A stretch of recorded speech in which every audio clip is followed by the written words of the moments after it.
Halo semua, Assalamualaikum warahmatullahi wabarakatuh. Perkenalkan, nama saya Nabila Zulfi dengan NIM 2102110710, mahasiswa Universitas Riau, Fakultas Ekonomi dan Bisnis, jurusan Ilmu Ekonomi, Program Studi Ekonomi Pembangunan Angkatan 2021. Di video kali ini, Nabila bakal ngejelasin apa sih pemikiran Adam Smith terhadap pembangunan. Sebelum itu, kita harus tahu siapa sih itu Adam Smith. Adam Smith merupakan ahli ekonomi klasik dan salah satu pelopor sistem ekonomi kapitalisme. Karyanya yang sangat terkenal yaitu buku An Inquiry into the Nature of Causes of the Wealth of Nations yang diterbitkan tahun 1766 yang menggambarkan sejarah perkembangan industri dan perkembangan di Eropa serta dasar-dasar perkembangan perdagangan bebas dan kapitalisme. Adam Smith mengatakan pembangunan ekonomi melalui 4 masa tahapan. Yang pertama, masa perburuan, di mana belum terdapat sistem ekonomi yang kompleks.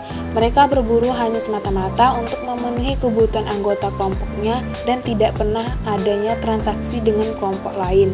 Mereka masih sangat bergantung pada alam dan akan mencari tempat lain jika tempat tersebut sudah tidak dapat memenuhi kebutuhan hidup mereka. Yang kedua, ada masa bercocok tanam dan beternak, di mana kebutuhan masyarakat mulai meningkat sehingga masyarakat tersebut tidak dapat memenuhi kebutuhan hidupnya sendiri. Karena hal ini mendorong mereka untuk menjalin hubungan dengan kelompok lain, maka dari itu timbullah sistem jual beli untuk memenuhi kebutuhan hidup dengan menggunakan sistem barter. Yang ketiga, ada masa perdagangan. Semua barang diperjualbelikan dengan uang. Pembeli akan menukar barang atau jasa dengan jumlah uang yang diinginkan penjual. Pada masa perdagangan ini terdapat kegiatan produksi, distribusi, dan konsumsi antar kelompok. Yang terakhir ada masa perindustrian, di mana kegiatan ekonomi meliputi mengolah bahan mentah, bahan baku, barang setengah jadi, atau barang jadi menjadi barang dengan nilai yang lebih tinggi untuk penggunanya. Sesuai yang kita tahu, semua teori pasti memiliki sisi kelemahan. Kelemahan teori Adam Smith yaitu bahwa setiap tahap pembangunan berada pada kondisi pasar persaingan sempurna. Sedangkan pasar persaingan sempurna pada dasarnya tidak pernah ada di dunia, sehingga asumsi tidak realistis ini menjadi kelemahan pada teori Adam Smith. Ada beberapa proses yang mempengaruhi pertumbuhan ekonomi. Yang pertama yaitu pembagian kerja atau spesialisasi. Permulaan pertumbuhan ekonomi karena mampu meningkatkan daya produktivitas tenaga kerja. Pembagian kerja tersebut tidak lepas dari faktor-faktor pendorong seperti meningkatnya keterampilan pekerja dan penemuan mesin yang hemat tenaga. Pembagian kerja ini akan terjadi jika tahap pembangunan telah menuju sistem perekonomian modern kapitalis. Sebab pada sistem perekonomian modern kapitalis, kompleksitas aktivitas ekonomi dan kebutuhan hidup mengharuskan masyarakat tidak lagi melakukan pekerjaan secara sendiri, namun lebih ditekankan untuk menggeluti bidang tertentu. Selanjutnya ada pemupukan modal. Pemupukan modal menekankan bahwa pemupukan modal harus dilakukan terlebih dahulu daripada pembagian kerja. Pemupukan modal menentukan cepat atau lambatnya pertumbuhan ekonomi yang terjadi pada suatu negara. Pemupukan modal dan investasi sangat bergantung pada perilaku menabung masyarakat. Sementara di sisi lain, kemampuan menabung masyarakat ditentukan oleh kemampuan menguasai dan mengeksplorasi sumber daya yang ada. Artinya, menurut teori ini, orang yang mampu menabung adalah kelompok pengusaha dan tuan tanah. Adam Smith juga mengkritik teori merkantilisme. Ia mengatakan bahwa kemakmuran suatu negara ditentukan oleh banyaknya logam mulia yang dimiliki oleh suatu negara. Menurutnya, kemakmuran negara ditentukan berdasarkan nilai gross domestic product dan sumbangan perdagangan luar negeri terhadap pembentukan negara. Untuk meningkatkan gross domestic product dan perdagangan luar negeri, pemerintah harus mengurangi campur tangan terhadap perdagangan agar dapat terciptanya perdagangan bebas atau free trade. Karl Marx juga mengkritik teori Adam Smith. Jika menurut Adam Smith pasar bebas akan memberikan keuntungan bagi semua orang, tetapi menurut Karl Marx tidak. Ia mengkritik terhadap kapitalisme Adam Smith. Ia mengatakan bahwa pasar bebas ini akan menimbulkan konsekuensi yang sangat negatif bagi masyarakat, yaitu melebarnya kesenjangan sosial. Jadi, pasar bebas ini hanya akan menguntungkan kaum borjuis atau para pemegang alat produksi atau para pemilik modal itu yang awalnya memang kaya menjadi lebih kaya lagi. Sedangkan para pekerja atau buruh itu sangat dirugikan dengan mekanisme pasar bebas ini yang dikemukakan oleh Adam Smith. Selanjutnya, ada perbedaan penting antara teori tahapan pertumbuhan dan pembangunan. Pertama, kita harus tahu apa perbedaan pertumbuhan dan pembangunan. Jika pertumbuhan ekonomi, keberhasilannya lebih bersifat kuantitatif, yaitu adanya kenaikan dalam standar pendapatan dan tingkat output produksi yang dihasilkan. Sedangkan pembangunan itu lebih bersifat kualitatif, bukan hanya pertambahan produksi, tetapi juga terdapat perubahan-perubahan dalam struktur produksi dan alokasi input pada berbagai sektor perekonomian seperti dalam lembaga, pengetahuan, sosial, dan teknik. Juga ada beberapa perbedaan antar tokoh terhadap teori pembangunan. Yang pertama, Adam Smith. Ia mengemukakan pentingnya sistem ekonomi liberal, yakni bebas dari keterlibatan dan campur tangan pemerintah.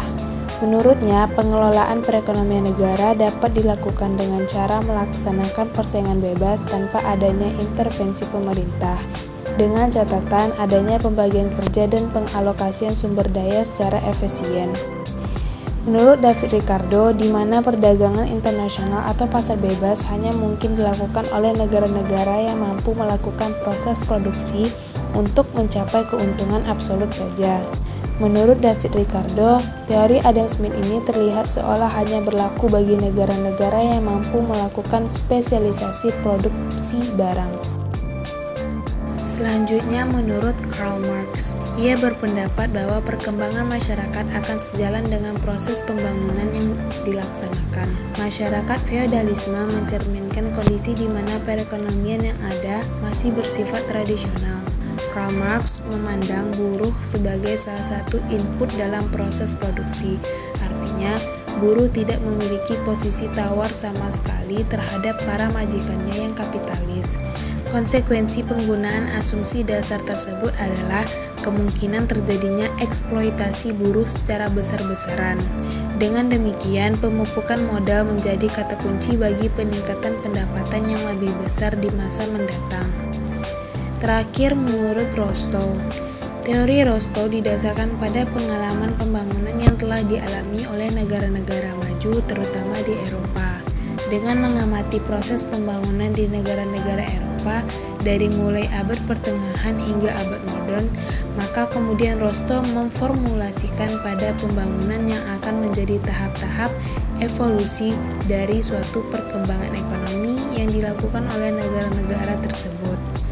Menurut Rostow, tahap pembangunan dibagi menjadi 5 tahap. Yaitu yang pertama ada tahap masyarakat tradisional. Masyarakat tradisional itu ditandai dengan tingkat produksi per kapita dan tingkat produktivitas para pekerja yang masih sangat terbatas. Struktur sosial dalam pertanian yang masih bersifat hierarkis dan kebijaksanaan pemerintah pusat dipengaruhi oleh tuan tanah yang berkuasa di daerah tersebut. Yang kedua ada tahap prasyarat lepas landas, di mana pada tahap ini dibedakan menjadi 2 ciri. Yang pertama ada tahapan yang dicapai oleh negara-negara seperti Eropa, Asia Timur, Timur Tengah, dan Afrika yang dilakukan dengan merombak masyarakat tradisional lama yang sudah ada. Yang kedua ada tahapan yang dicapai oleh negara-negara seperti Amerika Serikat, Kanada, Australia, dan Selandia Baru yang dilakukan tanpa merombak masyarakat tradisional lama yang sudah ada. Selanjutnya yang ketiga ada tahap lepas landas. Lepas landas memiliki ciri-ciri. Yang pertama, berlakunya kenaikan dalam penanaman modal yang produktif dari 5% atau kurang menjadi 10% dari produk nasional neto.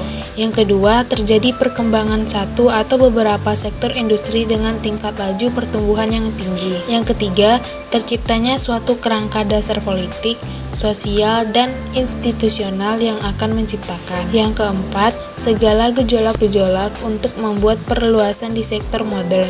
Yang terakhir, potensi eksternalitas ekonomi yang ditimbulkan oleh kegiatan lepas landas sehingga menyebabkan pertumbuhan akan terus-menerus terjadi. Selanjutnya, tahap keempat yaitu tahap menuju kematangan.